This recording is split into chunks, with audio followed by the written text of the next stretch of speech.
Tutorial will help you on how to add trading take profit levels in MetaTrader mobile. If this helped, drop a like, share the video, and subscribe for more. You want to trade and you want to identify a take profit level. In this case, we're taking a look at USD Chef. We're on the weekly chart and it looks like it's on the bottom of the RSI. Assume we want to buy. What you can do is go to the top right hand screen, click this icon right here, and see we now are currently have a buy limit. If you click, you can have a sell stop, buy limit. Click second option right here, TP, or this green icon. You can see this will bring up on the screen a TP or take profit level.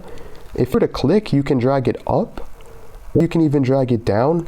In this case, we're going to drag it up at this support level, and then once you're happy or satisfied with your take profit level, it's 4,900 points, click this blue arrow. You can see it's going to verify this take profit level, and you can click place completely for free.